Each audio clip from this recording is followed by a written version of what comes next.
Welcome to the Music and Trauma podcast, where Chris and Terry Potter are asking artists, musicians and guests what are the 3 songs that saved you, and exploring what matters to them about music and mental health.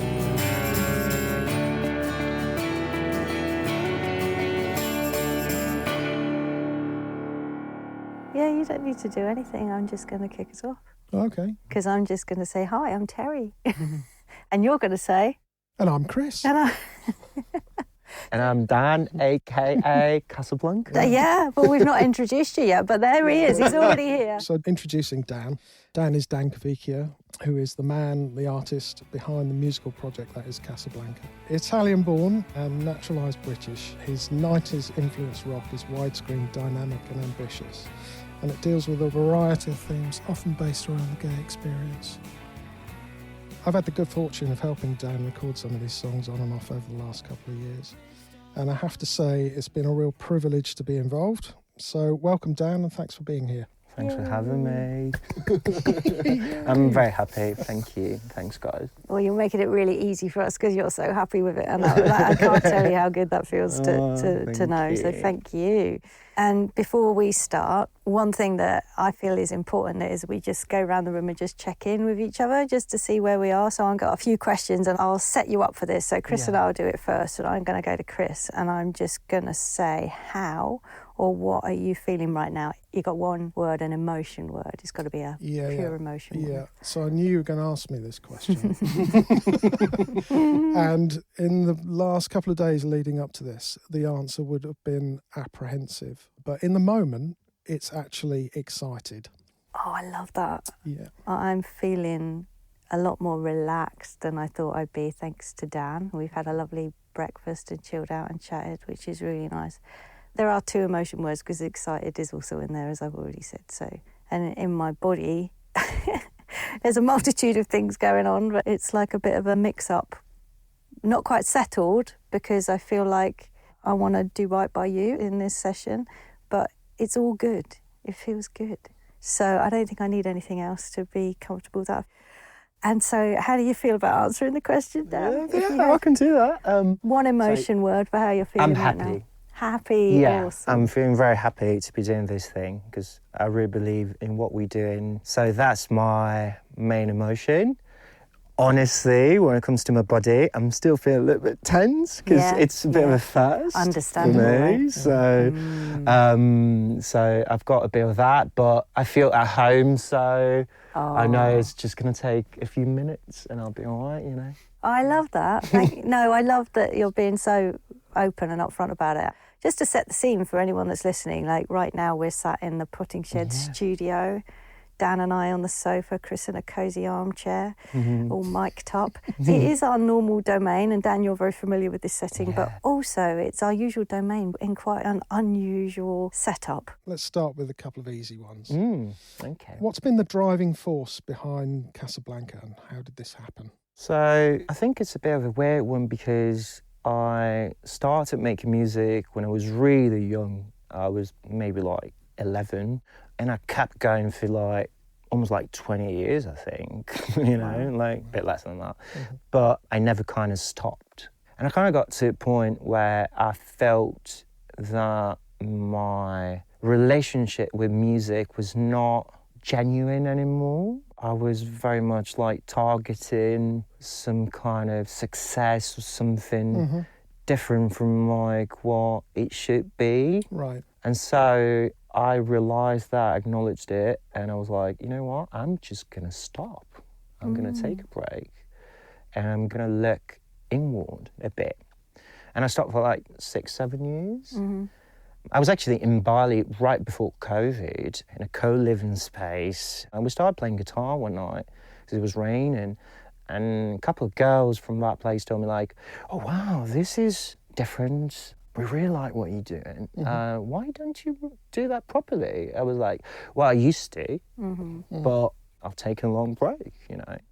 And they were like, no, you should rethink it. You've got something to offer, you know.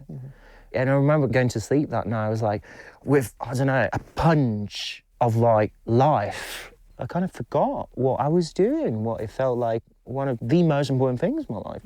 And then came back from Bali. It was lockdown here in London. And I was like, do you know what? I can give it another go, but with a completely different mindset. Yeah.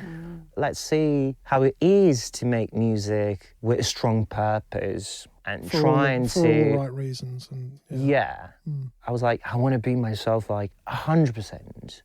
I want to talk about what my experience on this planet feels like as a gay man, you know, shame and, you know, being bullied and stuff like that. I know that loads of my friends can like identify with this kind of story. Not many artists are really doing that.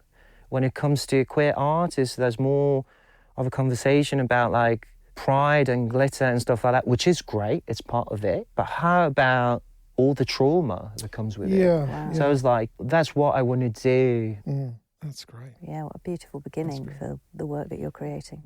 Can you talk about some of those lyrical themes that you sort of address in your music? Yeah, of course. I'm kind of focusing on some dark aspects of being a gay man. Things are so much better now. There's still a lot of discrimination when it comes to it. So my first song is called I Wish I Was Born Straight. We were working on it together. You remember that I was telling you I'm a bit stressed out about this one because I'm sure it's going to be misunderstood because there's a lot of shock value in this title. Just in the title.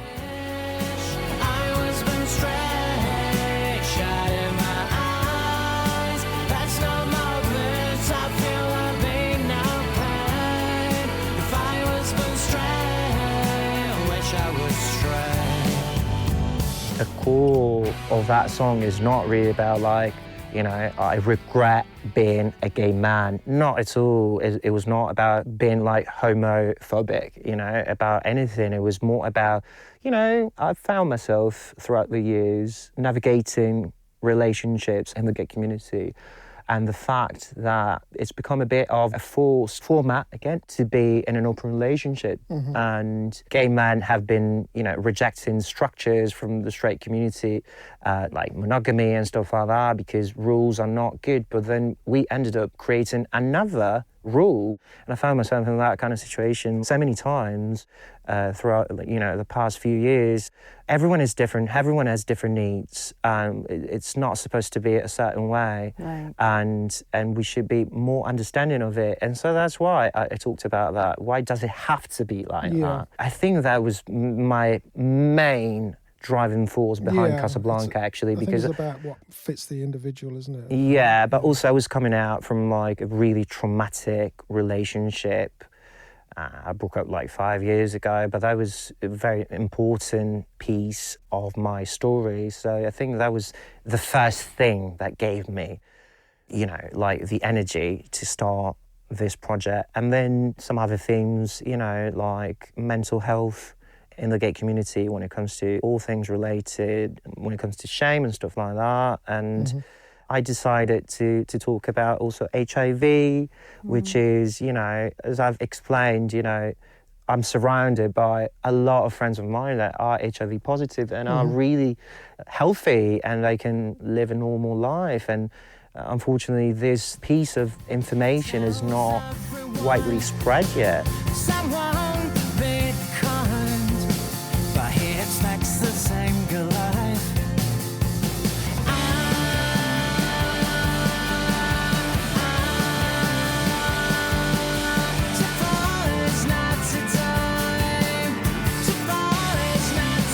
I wanted to dedicate that song to them. Even if I'm negative, it doesn't matter because that's part of my life as well to deal with that and to witness that. So these are some of the themes. There's a lot of other things like hookup culture. There's, you know, there's a bit of pride in the next song that will come out. There's a lot of different things, but it's always like kind of gravitating around that stuff. It's all, knowing the music like I do, it's all, I mean, the lyrics are they're all very honest and very direct and to the point, which is, that's a great thing to have. Oh, thank you. What was the first point at which you really sort of became aware of music in your life? I think that when I was in middle school, I started playing guitar, learning guitar for like music classes, we all had to pick an instrument, you know? Yeah. And that was a bit of a revolution for me. It was the main trigger, because like I realised it was not just for school. It was way more profound for me. Did you it come know? easily to you as well? Yeah, because I remember like on the first year, I wrote a few songs already. Wow. And the teacher was like, wow, this is unexpected, Yeah, because, yeah. you know, you were just meant to be learning some chords, do you know what I mean? And you come Wow. back to me with that, and then we all performed my songs at the end of the year. Wow, that's amazing. So I was really young. How I old was were like you then? 11, Oh my gosh. 10, 11. So that was definitely my starting point and my first point of like awareness when it came to my relationship with music, yeah. And what were some of the artists that you were drawn to sort of early on in that time? Well, I am going to surprise you with this. When I was really young, I was really drawn to boy bands. Yeah. I remember being obsessed with Take That and East 17. And actually, East 17, Up All Night was my first record. Wow. It was like holographic. It was so futuristic. I loved it. Yeah. And all the dance routines and stuff like that. Although it was not like guitar music, but I remember like that being, for some reason, like my first thing. And then when I got a little bit older, like, you know, like maybe like around like 14, I fell in love with rock music and all the Brit-pop movement and American rock as well, like grunge music and the Smashing Pumpkins, a little bit later Placebo. Those were my teenage years for sure. That kind of vibe was super important for me. You know, that was the start of my musical journey, yeah, for sure, yeah. My turn. Music and Trauma podcast, hopefully trademark, is going to be the 3 songs that saved you. But we'll just add a little bit of a shift to that, like 3 songs that saved you or that you perhaps turn to when you need help. One at a time. Wondering what your song 1 is. So the first one was a no-brainer, actually. It was massive anthem, you know. It's Wonderwall by Oasis. Unfortunately, right now, we haven't been able to clear the license to play this song. When that happens, we'll update this episode to include it. In the meantime, please click on the link in the show notes to hear the song in full.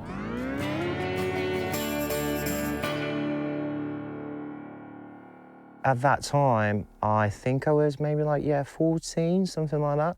And I was already feeling like I was a little bit different from my peers, from my male peers. Yeah. So we're very much into sports, into football, and I was like, not like that at all.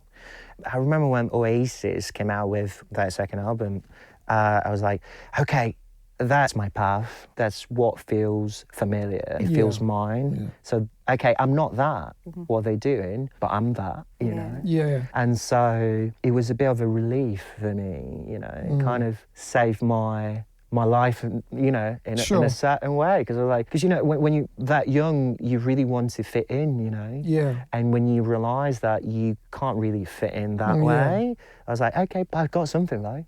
I actually haven't heard that for quite a long time. Really? Yeah. Yeah, me too. Obviously, when it came out, it was everywhere. Oh, of course, And, it's actually quite a long time since I heard it. It's guitar-based, the main character here, apart from Lim, obviously, but it's the acoustic guitar. Yeah. And that's what I was doing. So all the pieces were coming together. So, yeah, that's a good combination of things, I believe so. And could I ask how it makes you feel now, listening to it, compared to how it made you feel then? You know what? Like, you were playing it, it's quite interesting how visual memories get attached to songs. And I could see myself, little Dan, in his bedroom with a lot of, like, amazing life force. Were you around 14, 15? Is that Yeah, I right? was 14, I think, something like that. Yeah, it reminds me of that moment, which was the calm before the storm. Right. It was just before a few years that would be really difficult for me, you know. What came after was, hard to digest. Sure. I believe. Sure. Yeah. Does it, like, when you listen to it now, do you still feel the same way? Yeah, it gives me a good amount of like positive energy, which is what it did to me. 14, 15-year-old Dan comes into the room. Yeah, it takes me back. Yeah, it right? takes me back. You show up again, It don't still, you, at it that still age? takes me back. Yeah. So it's still doing its job. Do you know what I mean? You got like the adolescent part of you that just shows up and just goes, yeah. Yeah. Wow, okay. Well, now you can go. Oh, okay. No, go on. Just take over this podcast. I want you to do it. Come on. What is song number 2? So my second song is Pure Morning by Placebo. Oh. Sadly, we're not able to play this song right now due to a delay in the licensing process. We intend to update this episode as soon as possible, but for now, if you can, please pause the episode and click on the link in the show notes to enjoy the tune in full.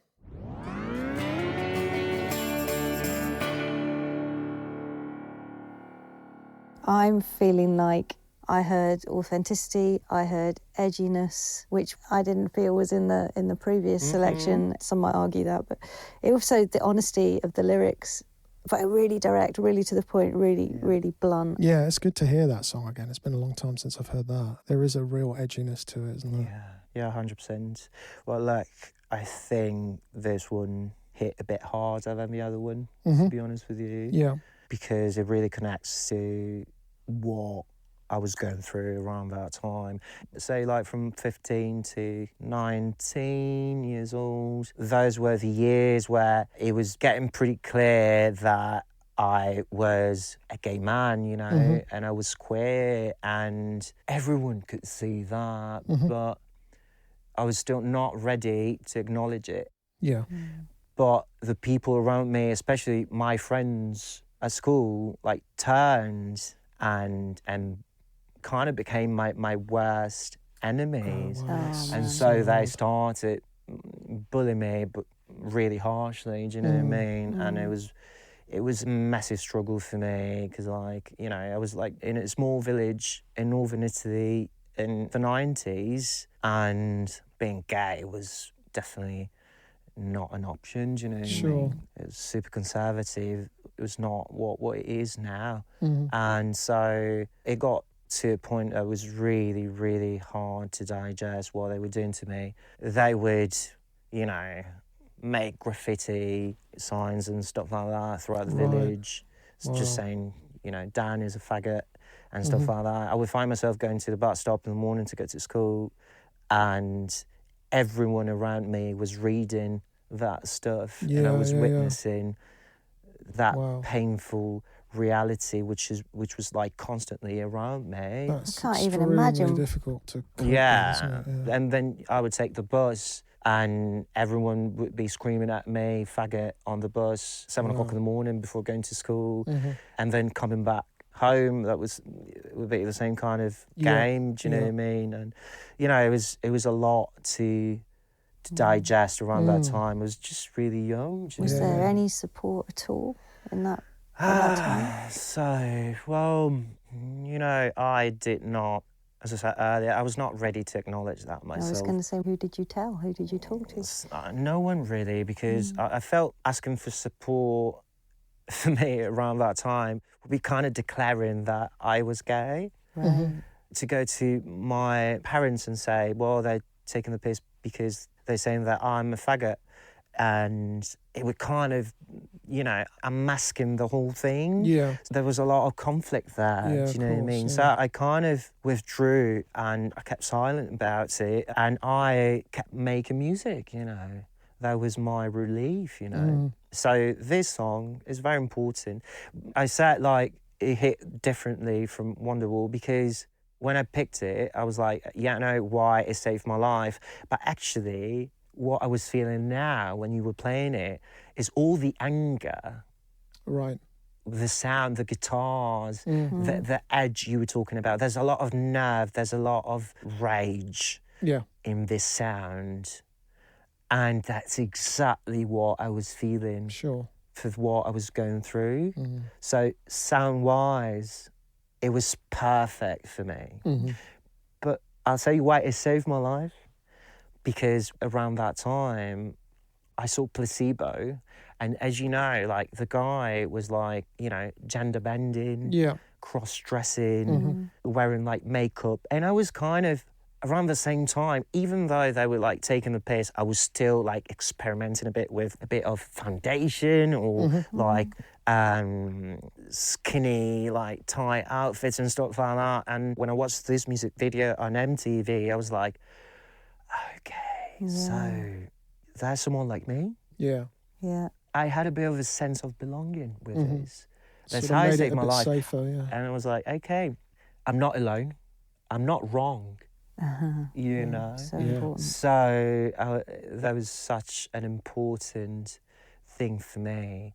Apart from the sound, really, I love this music. I love what they did with this album, but it was way more profound, you know. It was a role model for me. They are saying I'm wrong, but actually, do you know what? I can see other people like that. I'm not alone, and that's fine. This is my new path. This is what I am. Do your thing, you know? follow your path, yeah. You know, Yeah. so yeah, And lyrically, it sort of cuts through the crap, doesn't it? Because, I mean, a friend who bleeds is better. It's like, you know, just meet me where you're at. Meet me in truth, meet me in honesty. Like, I mean, there's so many interpretations of that. Obviously, that's my Exactly. projection, but it really is just saying, show up as you are, right? Exactly. That's so true. So there's an additional reason to say, yeah, I'm going to show up as I am. All this honesty around their lyrics, it was super important to me, you know. Love that. Yeah. Wow, thanks, Dan. That's like Yeah. so open. I can actually sense that moment of transformation. I'm not going to Yeah, lie. yeah. I was not expecting that, but I'm a bit emotional because Yeah.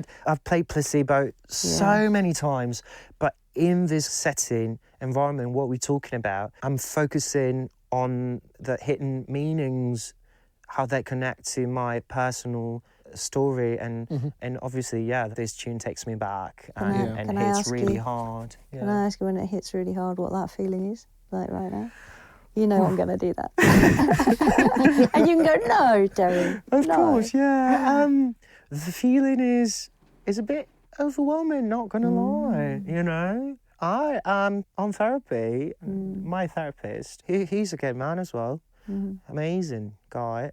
He deals with like a lot of queer people, and he's always told me, like, you know, the core issue for us is the shame The shame. that you start building when you are a teenager, and when, you know, most of us obviously have been bullied. You know, it is such a common path to go through.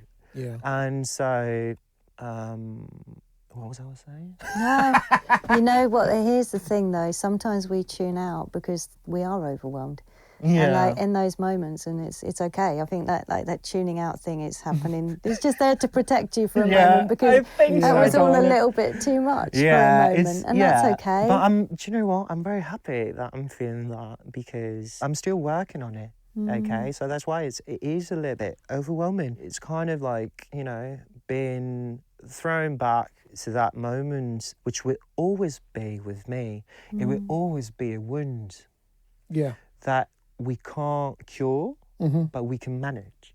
Okay, Come to terms. Come to terms with it. Yeah. I like the term integration, because sometimes like all of these things that hurt us, we're not supposed to cure them or fix them, but if we can get them to settle in our system. And one of the things that I notice about you, and from our numerous chats when we go deep sometimes, I'm like, well, you're not just focusing on healing yourself, but actually through your work and all your creativity, you're shining that light outwards. You're giving other people something to look at and to learn from, which is amazing as well. Yeah, 100%. As I was saying, it is a wound. We can't really heal it, but when you become aware of it and you master it a bit, you can be very useful to other people that are going through it. Do you know what I mean? Yeah. Because you own it.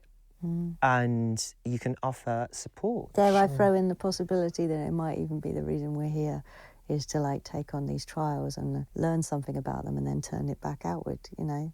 Yeah. Well, thanks for this. No, thank you. Thank you for the emotion. We're laughing and crying all at the same time.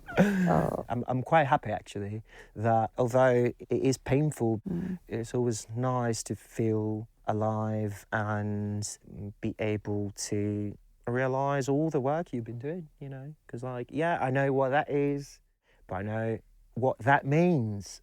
I know how I've been learning from it, how I turned it into something different as well. So, you know. Affirmation. Yeah, exactly. You're on the That's path, exactly yeah. what I mean, yeah. Yeah, we don't often take time to acknowledge how far we've come, do we? It's important. It's important to do that sometimes. Okay, so, you know, it's obviously got that edgy feel, it's got that honesty, it's quite blunt, isn't it? And I wonder how that shows up in your work and how that's been an influence in your work. Yeah, look, what I'm doing now is 100% myself. As Chris was saying, you know, we've been working together music, but I'm feeling like really honest about what I'm doing, what I'm talking about, the language I'm using, the messages I'm using, as opposed to years ago in my previous projects where I was still not ready to be out to everyone. And so I was finding shortcuts to not be completely clear about what so the I'm message talking was about. a little more hidden. Yeah, it was a bit more coded. Yeah. So to hear their song, as they were being so honest, I am being very much myself and honest. So obviously, Brian Molko, he was out. Yeah. And he was saying, yeah, you know, Nancy Boy, and, you know. But for years, I was not talking about that. But that possibility opened up, I guess, at that point, like where you can just kind of go, oh, there is something here for me. The door's opening. Because I've met you in recent years and I have never experienced that side of you where you've been that shut down. I can't imagine what that must have been for you to hide yourself away for so long. Do you know what? The major shift for me was when I came out to my family. Was it? And it was pretty late down the line, you know. It took me years. But I did that when I was not making music, okay? Because I told you I took a massive break. And I did that during that period of time. And I came out to my parents, and it changed everything, you know. So if I'm clear and transparent with my parents, then I've got nothing else to fear. That's amazing. Yeah. So that was the big divider. So when I came back to music, I felt there was no need for any kind of masking or anything like that. I'm proud I did it, a bit late, but I did it, you know. Is there such a thing as a bit late? I mean, I'm sure it unfolded for you at just the right time, right? You had the tools, you were ready. Yeah, I had the tools, for sure. When I came up to my family, to my parents, I was out to my friends, to your group, to my sister. Obviously, it gave me the confidence to be more like myself to anyone in the world. But it's quite interesting and sophisticated because there are still so many times to this day where you're not 100% sure that you can be yourself. Right. I find myself editing a little bit. Not who you are. Yeah. And then I kind of realised that, and I'm like, oof, it's so ingrained, so rooted in me. But amazing that you noticed, though. Yeah, of course. Yeah. I can spot it. I can see, okay, I can see where this is going. I'm a bit concerned about that and blah, blah, blah. But then I'd say, you know, I'm completely out to the world. But there are still like a few moments where you feel a little bit threatened. You always learn to navigate that space. But obviously, it can't be compared with 15 years ago, do you know what I mean? Right. Well, I guess, except it can, because I guess when you're in those moments where there is that much discomfort or uncertainty, that it's comparable. You go right back to that feeling, and the feelings in you going to stay exactly the same. To be in the closet, basically. You go back to the closet. Yeah. Yeah, it's not a nice feeling at all. It's like really like denying who you are. But it's not like I'm doing it a lot. It's actually a bit of an exception, but I still notice when that happens. You have to sanitize it a little bit because you know what might happen. You don't want that experience from like my teenage years to happen again. Yeah, to be repeating. You know, it's not to kind of minimise my experience, but, you know, I live in East London. I really feel I'm part of it, you know, and to meet so many other gay men that have been going through the same kind of stuff, it really makes you feel, okay, I'm not alone. We're all talking about it. I belong to it. It makes you feel different. More purpose as well for what's to come, for what we need to talk about, for what we need to fight for. Yeah, that connection and that coming together. It's connection, yeah. Beautiful. Thank you. Well, do you have a number 3? Yeah. Okay. My number 3 is a song called Malamente. It's a Spanish song by Rosalía. She rose to fame maybe like 4 or 5 years ago. Let's have a listen.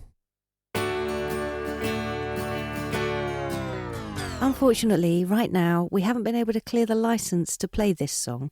When that happens, we'll update this episode to include it. In the meantime, please click on the link in the show notes to hear the song in full.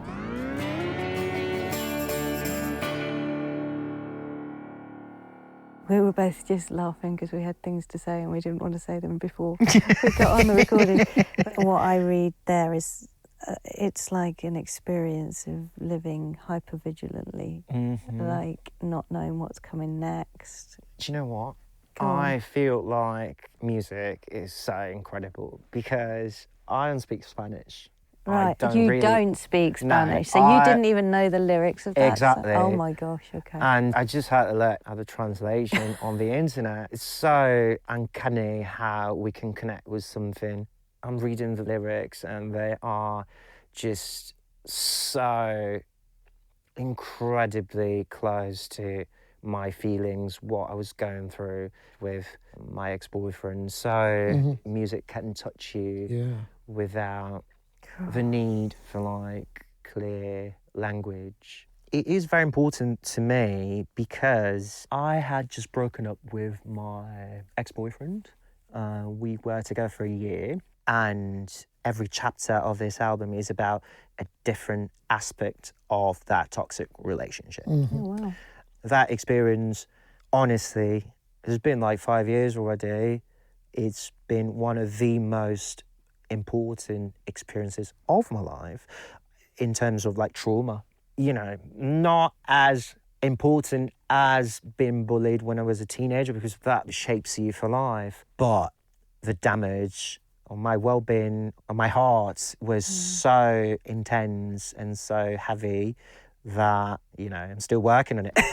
Right. Much better now. Yeah. You know, it's been years. But I was fresh off that relationship. To hear that song was cathartic, you know. It started my process of healing because I started going on therapy as well to work on it. Unfortunately, there was a lot of cheating, gaslighting. I was thinking I was a bit crazy because I thought the guy was cheating on me and he was saying, no, that's not true. So I started going on therapy to convince myself that maybe I had trust issues, and he suggested that I should go. And then I ended up finding out that I was actually right. In order to be in that relationship, I also had to start taking antidepressants. Right.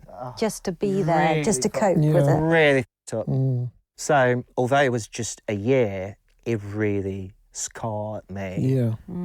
So, this song is super important for me. Okay. It takes me back there. I was starting to rebuild my psyche, and although the themes are a bit dark, it turned into something healing and an invitation for me to work on it. How is it to listen to it now, honestly? Do you know what? It's good because I feel I'm in a much better place. And to go back there is like, yeah, once again, I can feel all the work I've been doing. And I still have work to do. I'm not saying I'm like 100% sorted out, not at all, but I'm certainly not there. Yeah. So it's just a reminder. It feels good. What's the actual, you know, when you're writing a song or creating music, what's the actual feeling that you have? How does it make you feel to be doing that? I'd say it feels a bit like a spiritual experience. I'm leaving the limitations of like daily life and tapping into a different dimension. I'm telling you that because I've just come back from a holiday. I had a bit of time. I was like, do you know what? I'm going to write some lyrics from some other tracks I've never really taken time to deal with. When I was walking back to my Airbnb, I had to go through a massive volcanic land just by myself for like 20 minutes, no one around. And I was still feeling I was a bit disconnected from the ground, you know. I was like, oh, that's how music makes me feel, you know. I'm kind of leaving. I'm still here, but I'm leaving for a bit. I'm entering an emotional, spiritual pause a bit. What and moment? it may sound a bit like, I don't know, you're making it a bit too poetic. It's a fascinating process, isn't it? Because you're making something where there was nothing. Yeah. Also, that's really exciting. It's creativity in the real sense of it, you know. Chris, that was deep. Well, yeah, we're going a bit deep, and maybe that's why I'm feeling like that, because you're connecting to the creation. I've got a big overarching question, if it's okay Go to for ask it. Is what is important to you, what matters to you about music and mental health in the same sentence? For me, personally, it is a cathartic, therapeutic tool. In dark times, creativity has been my shelter in a way to promote healing. Yeah. So that relationship between the two matters. As you were saying that, I was pondering people that might be listening that aren't necessarily identifying as creative people, like might not be musicians themselves. I have plenty of people in my life who are that way, but who get so much from just sticking a pair of headphones on and just hearing their tunes and losing themselves. And I think it's got to be a similar experience in terms of transporting right to somewhere, a safe place for a period of time. Yeah, exactly. Oh, that's really beautiful. Transporting you to a safe place. Yeah. Chris, you and I both did a profundity. Yeah. I've just made that word up. Can we say profundity? We can. Is it in the dictionary? We can. I just did. I'm very happy. We're so happy. I've talked about a lot of stuff. I couldn't have imagined this being as rich and as potent as it's been. And thank you. That's on you, because you've just brought this vulnerability, this honesty, this generosity to have shared all of this and to have just been as open as you have. Yeah, thanks for having me, guys. Thank you, Dan. You're so welcome. And we want to do you know what? Go on. Actually, it's been much deeper than I expected it to be. So I'm feeling a bit liberated as well. It's been great.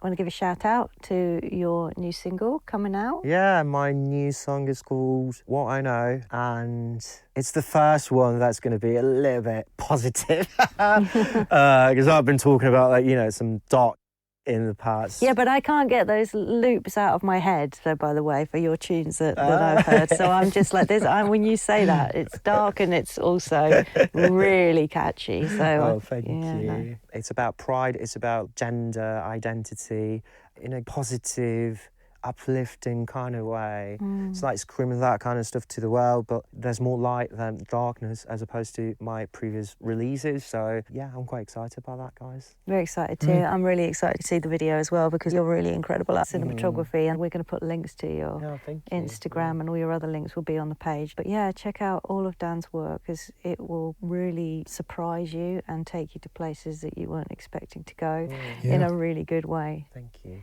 Thank you, and thank you. Thank you, Dan. Also, if you do find yourself enjoying any of these episodes, please consider making a small donation to the charities which we're supporting, which are Nordorf and Robbins Music Therapy or Youth Music UK. Links are on the show notes. Thank you, everyone, for listening. Off we go. Yep. Let's play us out with What I Know.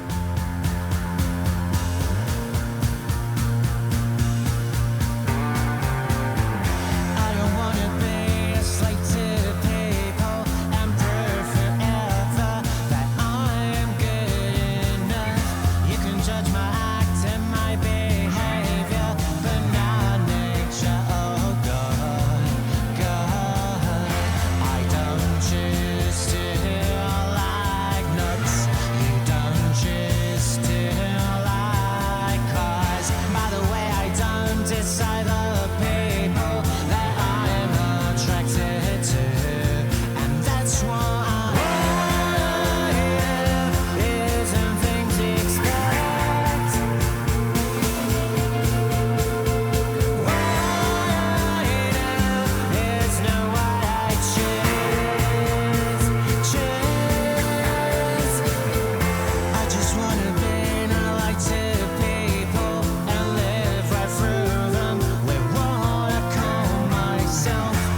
country gay or outside lover was gonna change for you. I don't choose to be black. You don't choose your green eyes. And I never picked among all countries the country I was born. And that's what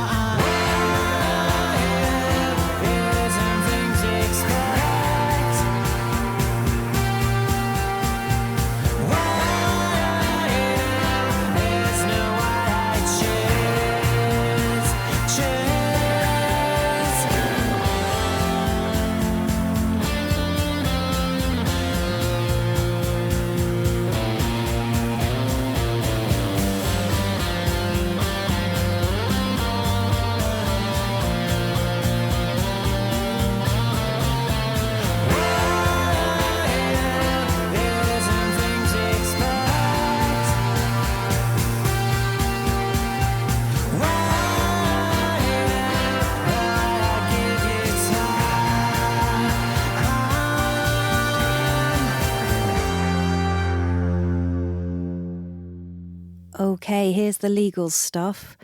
This podcast is presented solely for educational and entertainment purposes.